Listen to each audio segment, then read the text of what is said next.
Assalamualaikum warahmatullahi wabarakatuh. Kembali lagi di channel Ngawal Horor.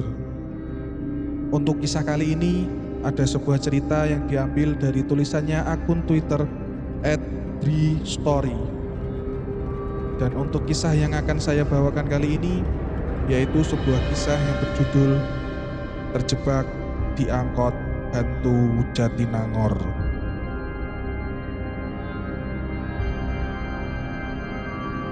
Sebelum kita lanjut ke ceritanya, tekan dulu tombol like video ini dan jangan lupa tekan juga tombol subscribe channel ini dan nyalakan juga lonceng notifikasinya agar tidak ketinggalan cerita-cerita lain dari channel ini.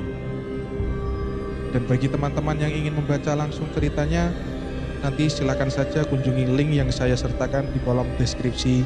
Dan seperti apa untuk kisah kali ini, langsung saja kita simak berikut ini.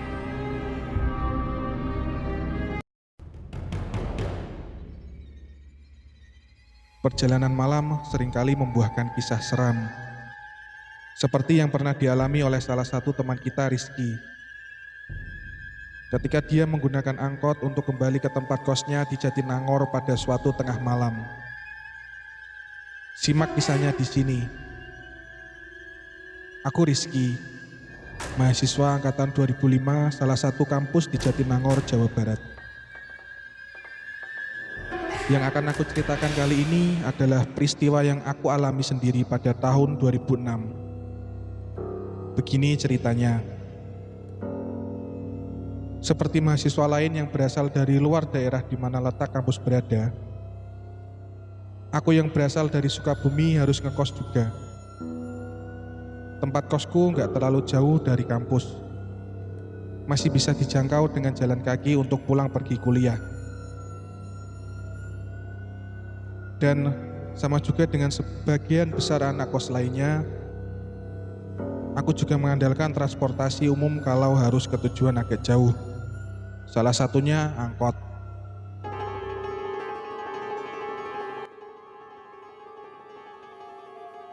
Ngomong-ngomong soal angkot, boleh dibilang aku sangat jarang menggunakannya, karena tempat kos berada di tengah-tengah. Jadi kalau mau kemana-mana masih bisa dijangkau dengan berjalan kaki. Kalau mau ke tempat tujuan jauh, naik apa dong?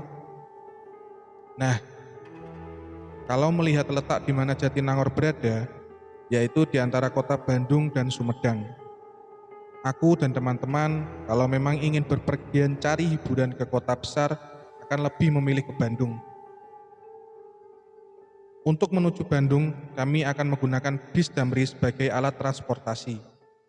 Karena kalau naik angkot, entah kapan akan sampai. Abadi macetnya. Ya begitu. Aku jarang naik angkot kalau nggak terpaksa. 15 tahun yang lalu, Jatinangor masih terbilang sepi, belum seramai sekarang. Angkot masih belum banyak jumlahnya. Angkot juga masih sedikit penumpangnya. Jarang sekali aku melihat angkot yang penuh penumpang. Kenapa aku sampai memperhatikan penumpang angkot waktu itu? Ada alasannya. Jadi gini, pada semester awal aku kuliah, sempat beredar cerita seram mengenai angkot. Ya, namanya cerita seram, pasti akan cepat menyebar di kalangan mahasiswa dan masyarakat sekitar. Waktu itu beredar cerita yang katanya di sekitaran Jatinangor ada angkot setan. Angkot setan? Ya, angkot setan. Cerita yang berawal dari katanya ada mahasiswa yang ditemukan pingsan di pinggir jalan pada malam hari. Usut punya usut, sebelum pingsan, dia naik angkot dari arah Cilenyi menuju Jatinangor. Ternyata angkot yang dia tumpangi berisi hantu atau setan atau jurik atau apalah sebutannya. Lalu mahasiswi ini ketakutan setengah mati sampai akhirnya jatuh pingsan. Aku sih percaya gak percaya dengan cerita itu. Tapi tetap seru saja kalau ada teman yang menceritakannya lagi. Hitung-hitung hiburan. Tapi sikap skeptisku itu berkesudahan ketika akhirnya aku mengalami sendiri kejadian seram di dalam angkot. Kejadian yang masih aku ingat detailnya sampai hari ini. Angkot setan di Jatinangor. Waktu itu awal tahun 2006. Aku pulang mudik ke Sukabumi karena memang ada libur panjang. Cukup lama aku di rumah sebelum akhirnya harus kembali lagi ke kampus Jatinangor.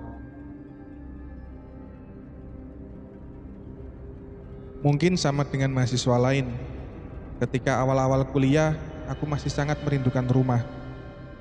Jadi sangat betah kalau sudah pulang kampung. Berat rasanya untuk kembali ke kampus lagi.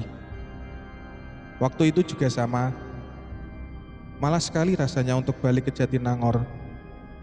Makanya memutuskan untuk berangkat sore saja. Tidak apa kalau harus sampai tengah malam. Tapi ya walaupun begitu, aku tetap harus berangkat. Harus kuliah. Aku ingat sekali, kalau hari Jumat aku ada jadwal kuliah awal. Makanya memutuskan untuk berangkat dari Sukabumi hari Kamis sore. Singkatnya, jam 3 sore aku sudah ada di terminal. Biasanya aku naik bus jurusan Sumedang. Tapi entah kenapa hari itu aku sama sekali tidak melihat penampakannya. Tidak ada bis ke Sumedang. Sampai menjelang jam 5 sore, aku masih belum juga melihat bis yang aku tunggu-tunggu itu.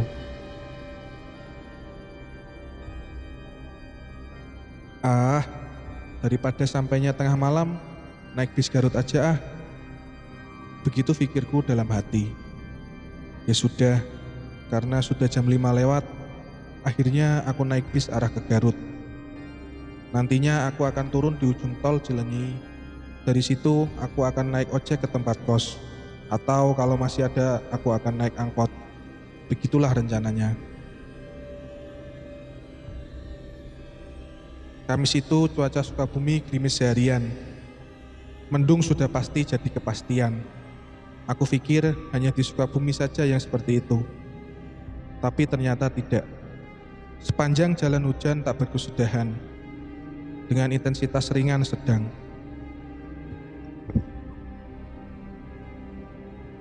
Bis Garut yang aku tumpangi ini tidak terlalu penuh. Mungkin karena saat itu bukan akhir pekan. Perjalanan akan memakan waktu 4-5 jam. Perkiraanku paling lambat jam 11 sudah sampai. Tapi ternyata meleset. Jam setengah 11 aku masih di Ciranjang. Jangankan Jatinangor, Bandung pun masih jauh. Itu terjadi karena sebelumnya ada kecelakaan yang menyebabkan kemacetan panjang. Untunglah, selepas itu perjalanan perlahan mulai lancar walau masih agak tersendat. Sementara itu, di luar masih hujan. Gerimisnya terus turun. Gelapnya malam menjadikan aku nggak bisa menikmati pemandangan. Jadinya tidur yang ada. Apalagi setelah lepas dari kemacetan, aku semakin terlelap.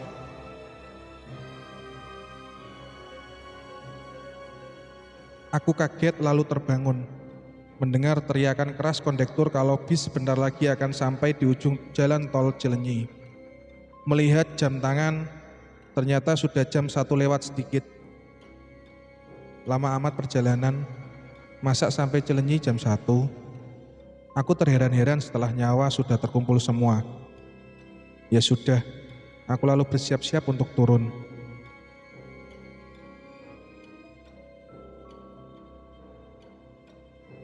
Karena bis ini jurusan Garut, jadi kalau aku perhatikan, penumpangnya kurang lebih masih sama jumlahnya. Belum banyak berkurang. Mungkin nanti di Cileunyi akan banyak yang turun bis bersamaku. Selanjutnya, roda bis terus berputar menggelinding menyusuri jalan tol.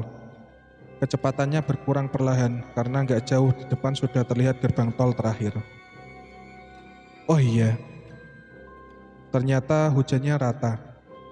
Sampai di titik ini pun di luar masih hujan. Cukup lebat malah. Aku sudah berdiri dari duduk. Dan benar dugaanku, ternyata memang banyak penumpang akan turun di tempat yang sama. Tidak banyak sih, adalah beberapa. Tapi melihat itu, aku jadi agak lega karena nggak akan sendirian di tempatku turun nantinya. Sekali lagi aku melihat jam tangan. Sudah pukul 1:10. Setelah melewati gerbang tol, mungkin sekitar 2 atau 3 menit kemudian bis akhirnya berhenti. Waktu itu pemberhentian bis di ujung tol Cilenyi hanya di pinggir jalan, di depan warung kecil, bukan terminal.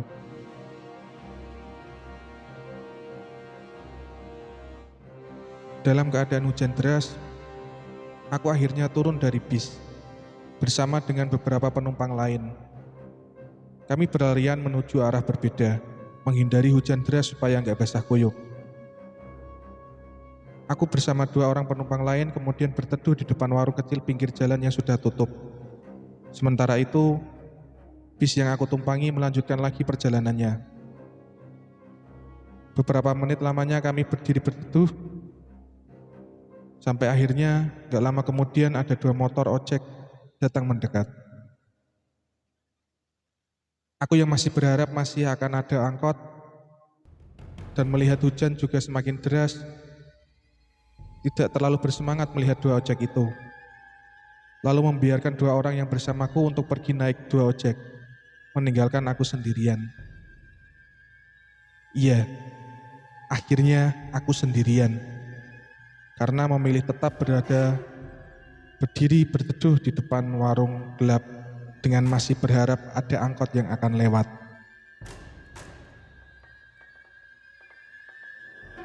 Saat itu, mungkin karena hujan deras dan sudah lewat tengah malam, suasananya sangat sepi.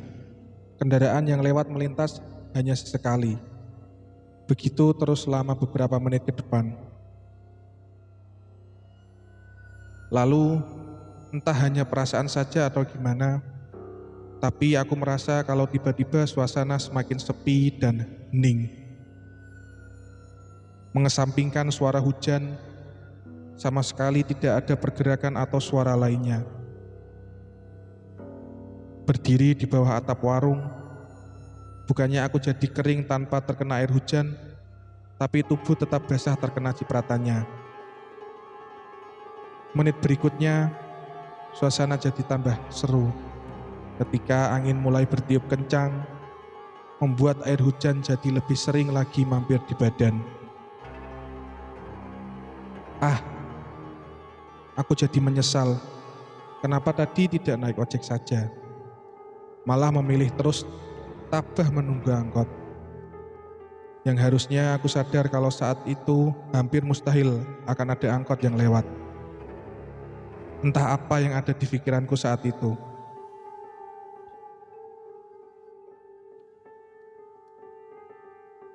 Detik berganti detik, menit berganti menit.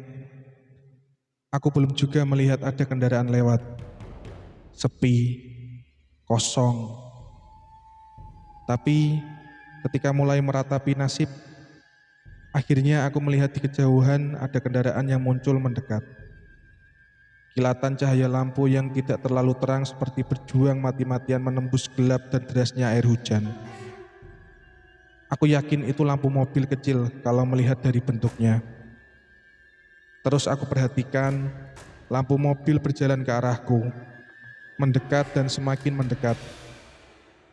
Hujan deras membuat aku belum juga melihat sang empunya lampu dengan jelas. Semoga ini angkot. Begitu harapku dalam hati. Ternyata benar, itu angkot. Ketika sudah tinggal beberapa meter jarak kami, aku sudah bisa memastikannya. Lalu angkot ini berhenti persis di hadapan.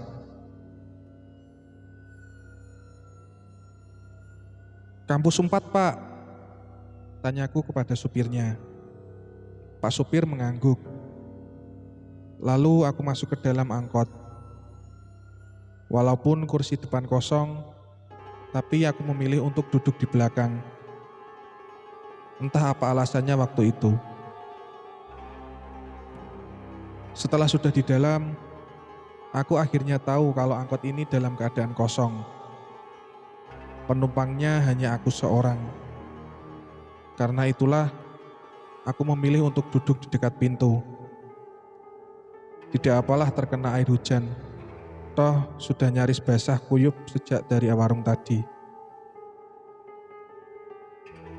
Sepertinya Pak supir gak berniat untuk menunggu penumpang lain.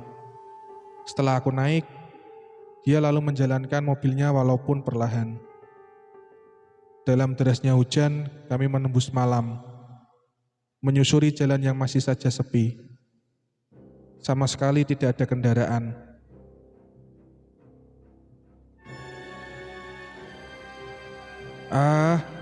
Mungkin karena sudah malam dan hujan deras pula.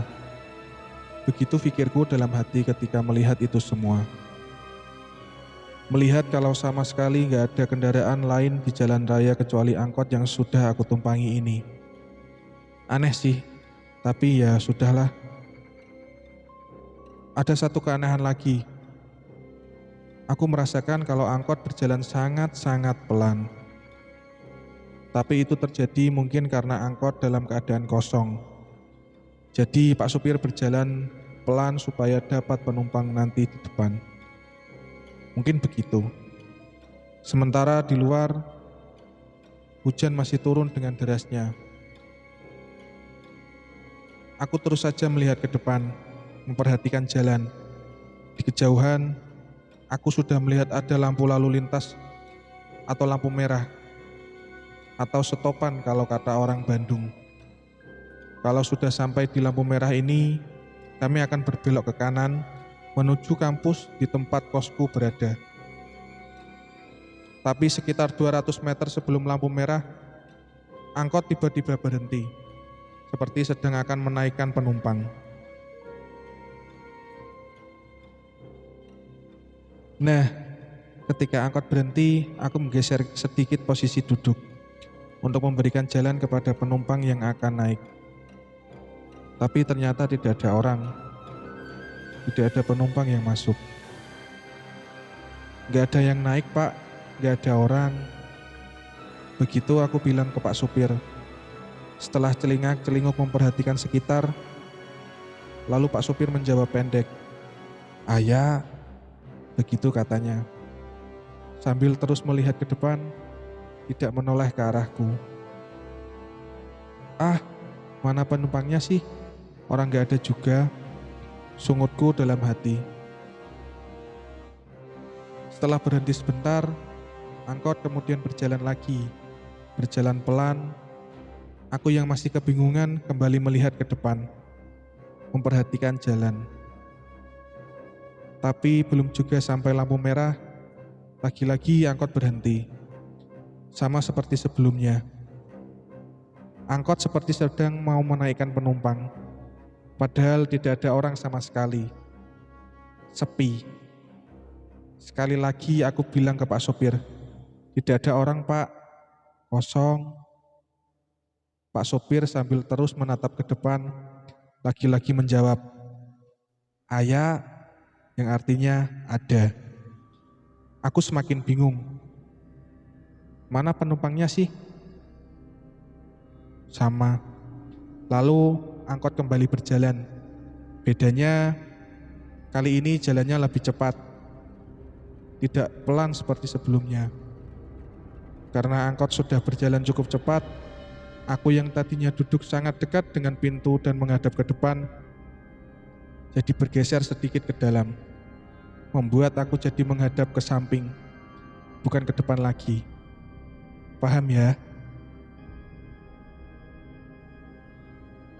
Nah, ketika menghadap ke samping inilah aku akhirnya melihat sesuatu yang mungkin jadi jawaban kenapa angkot ini tadi berhenti 2 kali secara misterius. Aku kaget tak terkira, merinding sejadi-jadinya, karena ternyata sudah ada 2 penumpang di dalam. Mereka duduk di belakang, berhadapan. Keduanya laki-laki. Kapan mereka masuk? Aku yang duduk di samping pintu saja sejak tadi tidak melihat mereka sama sekali. Sementara itu, angkot berjalan semakin cepat. Aku yang mulai semakin ketakutan sudah tidak lagi memperhatikan jalan. Dua lelaki ini terus menundukkan wajah, sementara aku memandang mereka sesekali. "Kiri Pak, kiri." Begitu aku bilang ke Pak sopir. Akhirnya aku memberanikan diri untuk meminta angkot berhenti. Aku semakin ketakutan setelah bilang begitu. Kemudian lagi-lagi aku menoleh ke belakang. Betapa kagetnya aku ketika melihat ternyata dua penumpang seram ini sudah tidak duduk di tempatnya semula. Mereka sudah bergeser mendekat. Yang satu duduk di hadapan, yang satu lagi duduk persis di sebelahku. Saat inilah aku dapat melihat wajah mereka dengan jelas. Sangat menyeramkan. Wajah keduanya pucat berlumur darah, seperti baru saja mati karena kecelakaan. Tercium juga bau amis anyir yang sangat tidak mengenakan. Aku semakin panik. Lalu refleks menggebrak langit-langit angkot dengan keras. "Berhenti Pak, berhenti!" Aku berteriak begitu. Kemudian angkot yang tadinya melaju cepat perlahan mulai mengurangi kecepatannya. Ketika angkot sudah pelan berjalan, aku nekat melompat turun. Hasilnya, aku jatuh terduduk di pinggir jalan. Tidak apalah, yang penting bisa berhasil keluar. Lalu aku melihat angkot menyeramkan itu terus melaju pelan, sampai akhirnya hilang di telan gelap malam. Sekian cerita kali ini, sampai jumpa lagi di lain kesempatan. Gimana nih menurut kalian teman-teman, kisahnya serem gak nih? Bagi teman-teman yang suka dengan cerita-cerita seperti ini, jangan lupa like videonya dan klik juga tombol subscribe channel ini, agar kalian tidak ketinggalan cerita-cerita lainnya. Terima kasih karena telah mendengarkan cerita ini. Wassalamualaikum warahmatullahi wabarakatuh.